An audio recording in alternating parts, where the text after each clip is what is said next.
I wish we should all known from 10 years ago that Taken 3 is one of the worst films of all time from the last 10 years ago. If only the oh great and mighty Liam Neeson, the sexy, pretty-faced Famke Janssen, and Maggie Grace, I wish they should have thought about this thing way sooner before the movie was made. There's so many plot holes that made no sense for us Taken fans.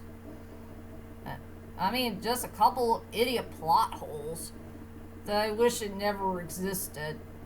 And I think it would have been better if we should never watch a movie about one of the most greatest characters of all time who got involved with a stupid crime that he did not commit. And this is the reason why we lost a great character who became a goat. He's not a goat in this movie. And we already know who the hell we should blame. I'm talking to you, you two idiot screenwriters. You should be ashamed of yourself for messing up the most important part about a story. And you destroyed our beloved goat. If you know what I mean. So anyway, hi ladies and dudes, this is Rebecca Lynn Barkley, aka Booba 1987. This is my review for today. And today I have no review, ladies and dudes, but it's that time once again. I gotta talk about Taken 3 once again. Man, it's been 10 awful years. 10 awful years that us, the fans, are really excited to see Taken 3, and we're a bunch of fools for it. They really did ruin this movie. Big time. They gave us the wrong storyline at the wrong time. I really don't mind the casting return. That's very darn important. And I know it's weird that they did change the actor who played Stuart St. John. I don't mind the change at all. Maybe it would have been better sense if he was Stuart St. John and not the other Stuart St. John that came from the first one. And the only thing I really don't mind about Taken 3 is the greatest composer. If I can pronounce that dude's name right one day, I will never blame him for an epic, amazing score. I really loved the score so darn much. There were two scores I want to re-listen to it again. The one called He Didn't Do It, and the other is Brian's Grief. I mean, those two amazing scores are truly epic masterpieces in their own way. But sadly, the worst part about this movie is the storyline. The storyline is not right for this movie at all. And the worst part about this movie is they made an idiotical storyline where our dear beloved Brian Mills, who got involved with a crime that he did not commit, and his beloved Lenny Mills had died for no reason. And the worst part about it is there's some plot holes that made no sense to the story. Something it should have been explained. After all, I'll always love Taken 1 and Taken 2 from the bottom of my heart. They will always be a part of me. Always. But Taken 3, on the other hand, is very, very downhill. Over 9,000. Maybe it would have been better if the oh great and mighty Liam Neeson should have thought about this way sooner and get to know what type of plot holes that they did add in this film that made no sense for us, the Taken fans. It's time for those two idiot screenwriters to be ashamed of themselves and giving us the worst conclusion ever in film history that featured number 3. So, without further ado, ladies and dudes, here are the plot holes that I found that came from Taken 3. Plot hole number 1. Why the hell is Brian and Lenny continue on being friends? That really made no sense to the story. I don't want to see them as friends. I want to see them as lovers. After all, they are starting to re-fall in love again after the events of Taken 2. There's no reason for them to become friends. After all, maybe it would have been better if Brian and Lenny's relationship should have been kept secret. Maybe things would have been better for this film. I'm sure the only ones who know the truth about Brian and Lenny's relationship is their daughter, Kim, her boyfriend, Jamie, and also Sam, Casey, and Bernie. And I decided to add Benjamin Williams to the story, since Brian Mills has a really cool dude who is a really cool master and also extended Big Brother's figure to our favorite goat dude. He also knows that Brian and Lenny are in love. I think it would have been better if Brian and Lenny should have like a secret love relationship and they don't want anyone to know that they're back together again. After the events of Taken 2, after all, I want to see Brian and Lenny to be madly in love. And most of all, I will love to see Brian and Lenny. Oh, strike that, reverse it. I really want to see Brian and Lenny having sex. Why the hell they never add a sex scene in the movie? It would have been epic and interesting, and also something that will turn us on.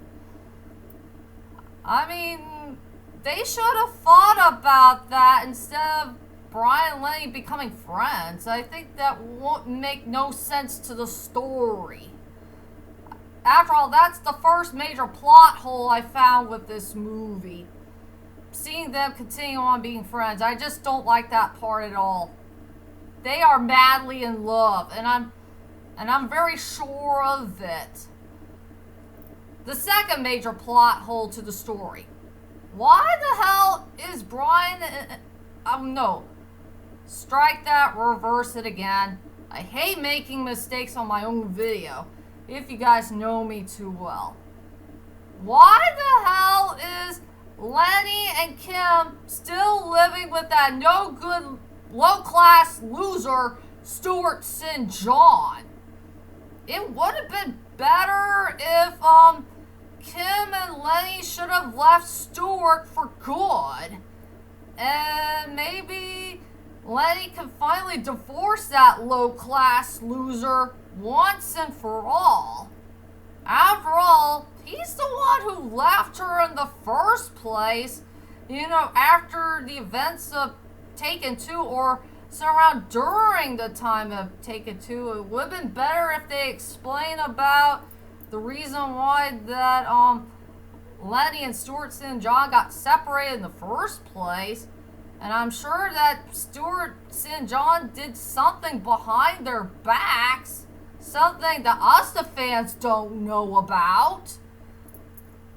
Yeah, I think it would have been better if Lenny and Kim should just leave Stuart for good, find a house of their own, and just live together as mother and daughter so they can catch up on themselves. Yeah.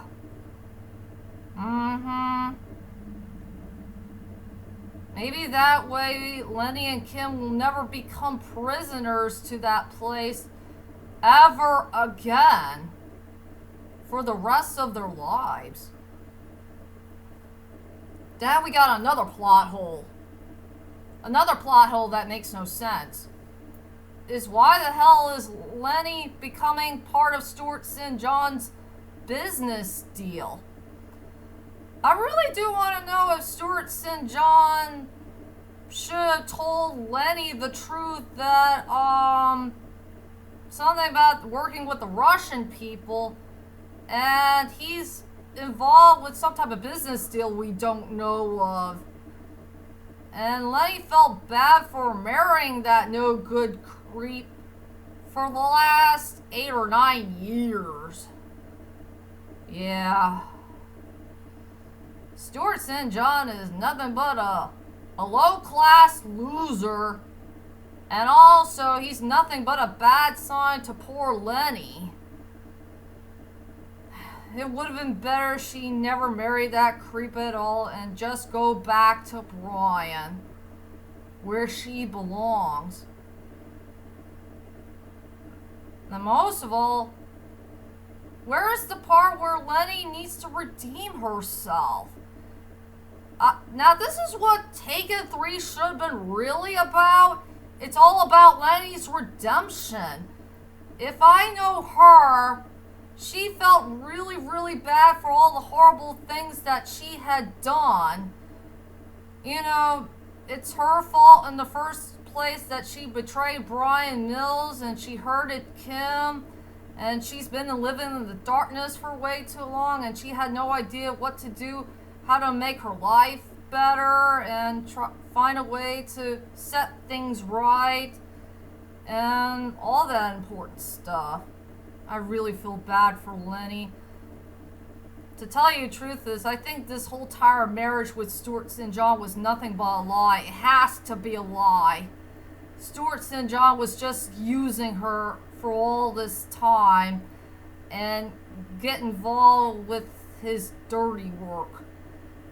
And I'm sure Lenny will feel her regrets for becoming a puppet to that horrible man. And I'm sure what Stuart St. John did to her is he just kept her and Kim as prisoners so he can have that to himself. And Brian Mills will never save them.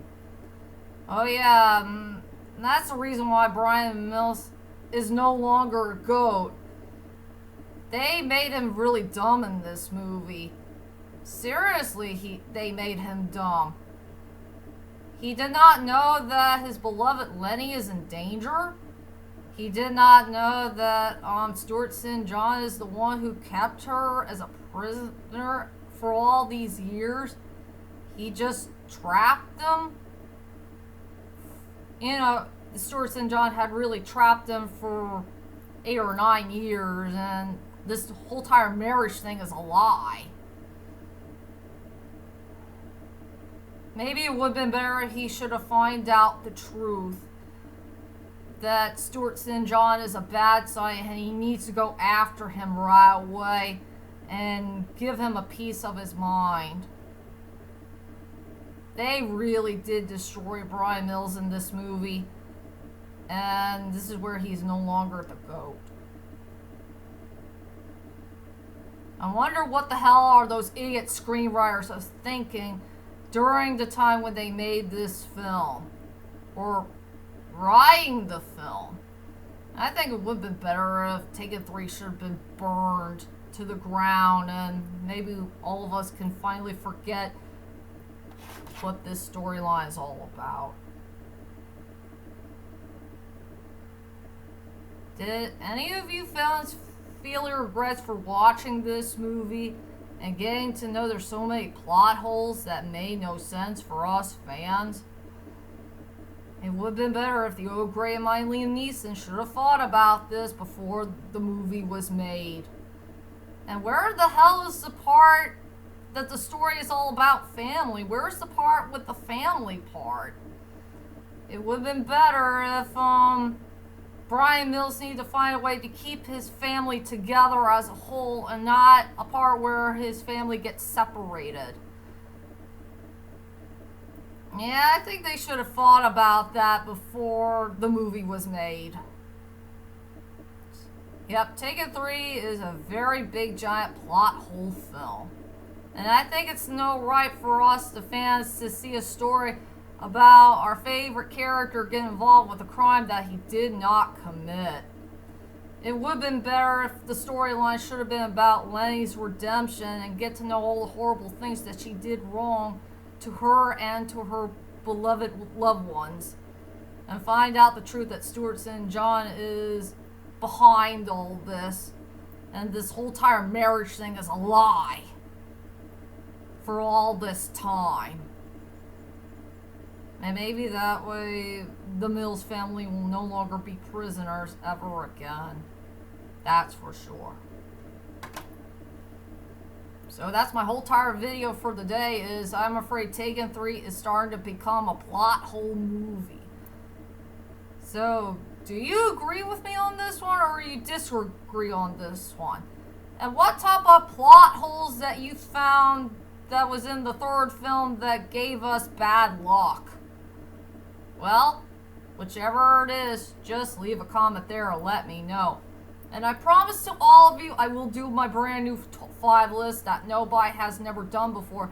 I will do my top 5 most favorite Bryan Mills moments of all time, since you guys voted it. Well, since I thought about an idea if I could do my top 5 most favorite moments that featured these wonderful movie characters of all time. That's for sure. So, be prepared for... Strike that, reverse it. Be prepared for my next videos to come, and I'll see you all later, and sayonara.